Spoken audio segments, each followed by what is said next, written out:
Good morning, everybody. Today, I'm here to bring you a fun experiment I've been kind of doing. So the last video that I shared with you guys, I was playing as an arcane archer, and overall, the arcane archer, it was pretty good. You know, it was all right. It was fine. But then I ran into this problem where I started playing it, and I was having fun, and then I realized I was playing in groups, and when I couldn't find a group, monsters just didn't die. Like when you hit for 250 damage, which is like a good number, but you only hit one target and then you're shooting into crowds of monsters and there's 8 to 10 monsters, it takes so long to just punch your way through those packs that it started to become not so fun really fast, especially once it hit epics, where even though I suddenly had all this character power, I just felt like my character was not nearly as strong as where I wanted it to be, and it was mostly single target, which I think is just an issue with ranged. Ranged is really, really fun when you play in a group, in my opinion, because then you're able to just focus and snipe down on monsters, whereas if you're playing solo, you kind of have to deal with everything running up to you, so half of your shots are disappearing, and they don't go away that quickly either. So before I even got to level 30, before I even got that character geared, I just gave up. I was really having no fun, and for me that's kind of the most important thing. If a character isn't fun, I just can't continue to play it. I can't bring myself to play it if I don't enjoy the playstyle. As a result, I decided to jump into a totally different playstyle. So instead, we have today Rogue. Assassin Rogue, to be precise. This character is a Halfling Assassin Rogue who's also going to be using Vistani Knife Fighter. I did this for a couple reasons, and the first one being that I hadn't really experimented with sneak attack damage before,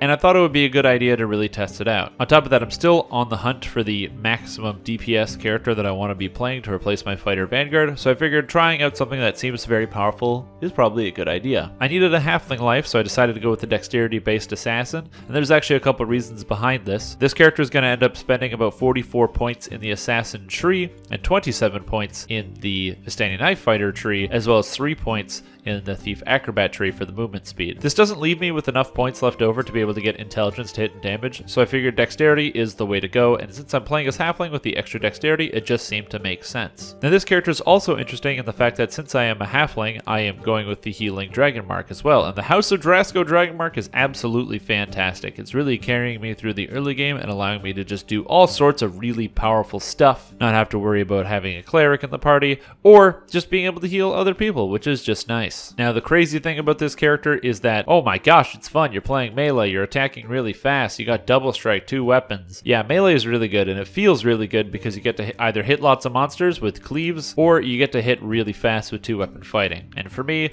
the hitting fast with 2-weapon fighting just feels very good. There are a couple things that are quite interesting when you start playing sneak attack focused characters, which is like you really start to notice, okay, this monster is immune to sneak attack or resistant to sneak attack, and I don't like it. You need that fortification penetration, but you also need Assassin's Trick to remove sneak attack immunity. Now, you might be naive like myself and assume that these things were the same thing, but no, as it turns out, immunity to sneak attack is a totally separate stat from fortification. So, let's imagine you're playing against a construct like an Iron Defender. Iron Defenders are constructs, meaning they are unable to be sneak attacked and they have 100% fortification. So, you get yourself 100% fortification penetration and you just start hitting the monster, and you'll notice you don't actually sneak attack it, and that's because you need to remove its immunity to sneak attack. So, you remove its immunity to sneak attack with Assassin's Trick, which has 25% fortification penetration, and you still can't sneak attack this monster because it has fortification, so you need to penetrate the 100%. Sneak attacks are very good, they're very strong, and they're very powerful, so I'm not entirely upset about the fact that there is some level of balancing. I just don't like the fact that it's very hidden to the player. There is no difference to the player with fortification and sneak attack immunity, considering as a player you can't get sneak attack immunity, you can only get fortification, and as far as we know and are led to believe, fortification denies sneak attacks. So if you need to remove both, that just is confusing, and I kind of hope that that gets reworded in a different way, or at least made obvious and implicit to the player that yes, just because something has one or more fortification since you penetrate it all, you still can't sneak attack because of sneak attack immunity. I don't know how they can fix that. It's just like this weird invisible stat that is just confusing for no particular reason. Now, as far as the actual character goes, I've been having an absolute blast playing this character. I find it super duper fun and engaging. It's just awesome to run around with and stab people in the back.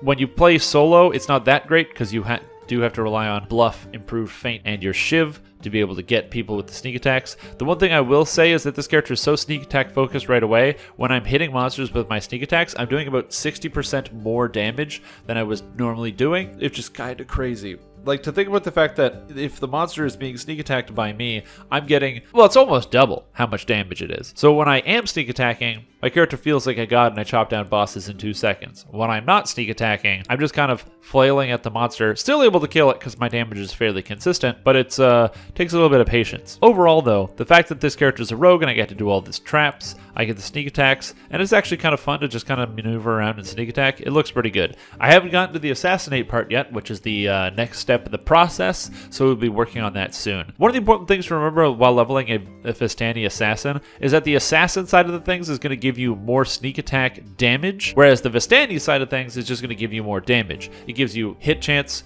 attack damage, as well as more double strike, offhand attack chance. The important thing here is that it is a lot more raw damage out of Vistani. So since I decided to go with the assassin tree first, my character actually doesn't do as much raw damage when I don't get sneak attacks, but I do way more when I get the sneak attack, versus if you go Vistani first, you get a lot more just upfront damage, and then you get more sneak attack damage later on, which I think is probably the preferred route. However, I really want to rush assassinate and see what that is like, so we're going to try that out first, and hopefully it works out and is really fun to play around with. I'm going to take a quick break here and pass it over to me, where I will explain in detail how I designed the character and its enhancements.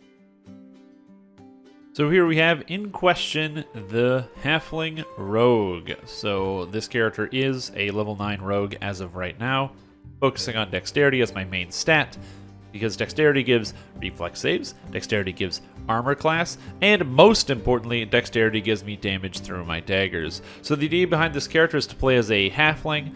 We picked up the Dragonmark pretty early, so that way we have some healing, and then kind of go from there, just hitting people.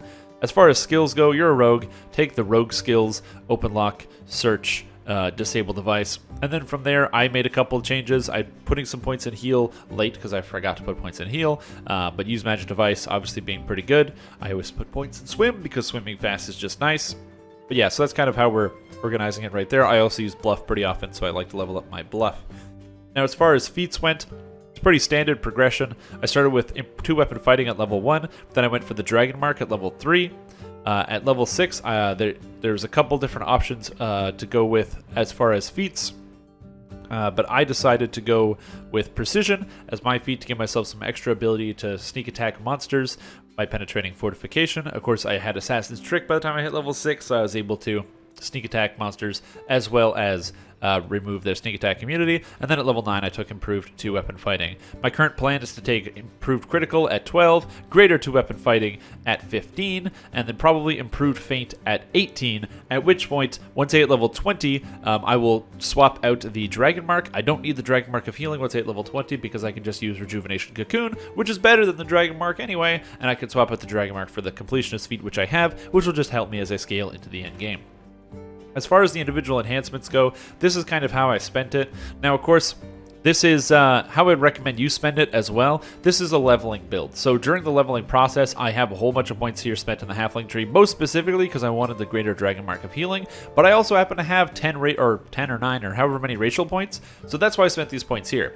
If you're just planning on leveling, I would still recommend you spend your points like this, but once you get to 20 and you swap out of Halfling, you don't need to spend any points here. The most important thing is Assassin, Rogue, Vigilante, Knife Fighter, your Thief, and your Thief Acrobat, getting those points in there, and if you happen to have any extra points, you can spend them in Halfling for some sneak attack, but you really don't need it. Now, of course, in the Assassin Rogue tree, we're picking up all of the cores. Gonna be grabbing all of the sneak attack damage. I've got Shiv. I've got a poison. You need a poison to make sure you can get access to weakening strikes as well as deadly strikes, because if a monster is poisoned, you reduce their melee and range power, as well as increase the damage you do to the monsters by 10. 2 points for plus 10 damage is crazy, so you definitely want to make sure you're picking that up. I took 1 point in Venom Blades. I might consider swapping this out.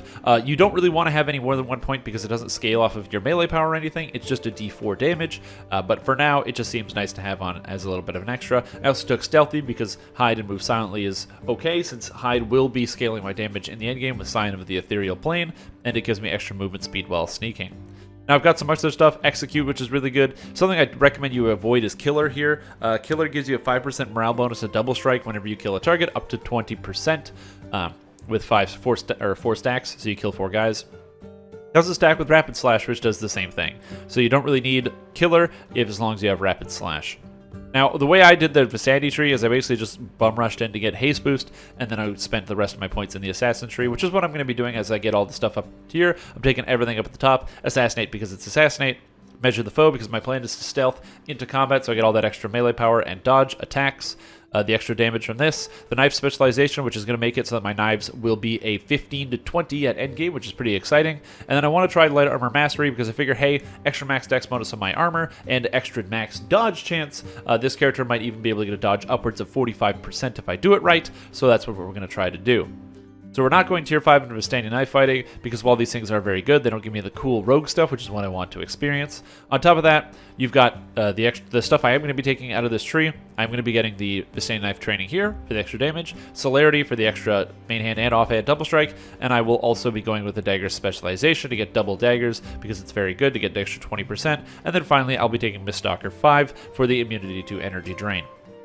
So this will be 27 points spent in here. I'm going to be spending 3 points in the Thief Acrobat Rogue to get the movement speed, so that way I can potentially stealth really, really quickly. And then the goal is, once I hit level 20, I take all of my points out of the Dragonmark of Healing, and instead I take the Chorus here to get the extra dexterity, I get the sneak attack all the way up the tree, and I'm also going to be picking up the increased maximum dodge bonus here, and if possible, potentially even picking up the dodge here, although I don't really need it. Halfling Agility, which is an effect that makes it so that when you are hit, you get 1% dodge chance until you are missed. This is terrible because I'm a rogue. I don't want people to hit me. Imagine I get hit 5 times in a row to get the extra dodge chance. That's not great. I don't want to get hit 5 times in a row. I'd rather just go for dodge. So I'd rather just spend the points here. That just seems like a way better ability. I'm also not going to be taking this core because one with the blade doesn't stack with what's up here. So normally you would spend 28 points, but because this knife specialization and this core don't stack, I'm not going to be taking this core. Quick reflex is just nice though because it's 5% double strike and offhand double strike, which is pretty cool. Very good effect. As far as individual weapons and items that I'm using, I don't really want to talk about the gear too much. I accidentally turned around my character there. Oh god. I don't really want to talk about the items too much because I find they're not super relevant. A couple items I am using, I'm using the snakeskin vest, which you get out of Eyes of Stone, I believe, and the snakeskin vest is pretty cool. It's either Eyes of Stone or the one with the Minotaur's framework. But anyway, it gives search and spot, which is just kind of cool, but the most important thing is there's a max dex bonus of 15, so since my dexterity is very high, it gives me a lot of armor class, which is why I like this armor piece. I've also got the leather gloves of the snake. You can pick this up out of the quests for the White Plume Mountain and other Tales quests. I can't remember which one, but it's in there. It's got my search spot, open, lock, and disable device, which is just convenient. For the purposes of healing, I also have the Platinum Prayer Beads. This one also comes out of the White Plume Mountain and other Tales quests, giving Devotion, Healing Lore, Healing Amp, and Dodge. Very, very useful for this character since I actually use the Dodge and the Healing Lore, Healing Amp, and Devotion. It all comes together. And then as far as my weapons go, this character's got 2 different weapons for its weapons set. I've got 2 Nightforged Stilettos. You can get them out of Relic of a Sovereign Past. These are 17 to 20 daggers that are slashing and piercing, which is very convenient because it means I can deal with zombies. So these are insanely powerful, and these are going to carry me all the way through the endgame. I will use these all the way up until probably level 30, or at least until 28 when I get Pain and Suffering as my endgame daggers of choice. And the other daggers that I'm using are the Spectral daggers here. These are from Night Revels. You unfortunately can't get them right now, but they happen to have Ghost Bane, Evil Outsider Bane, and Crushing, so they absolutely demolish Reapers, and they're also pretty sweet looking. So, whoops. Let's just take a look. So I got the Nightforged Stilettos, which look pretty good, but then if I actually swap on the other daggers, like, if you know, Nightforged Stilettos look cool, but Spectral daggers, they look amazing. Anyway, that's the character as it is right now, and I'm going to be experimenting with this and seeing how it actually performs, and keep you guys updated. This character is going all the way to level 30. I'm having an awesome time, and I plan on taking this character maximum everything. We're going to be putting as strong stats as possible, getting every single stat that is available to this character, and maxing out the gear. I've actually already made an item list that I'm going to load up right here under the title Ass Rogue. So all of the items I plan on using with my, what are my filigrees that I'm going to be using, everything else, so where all the stats are going to come from, the small bits of overlap that I happen to have a little bit on this character, but everything else should be pretty good, landing, over 130 points of hide, I think, as well as a bunch of other stuff, so this character should be pretty powerful as we go through.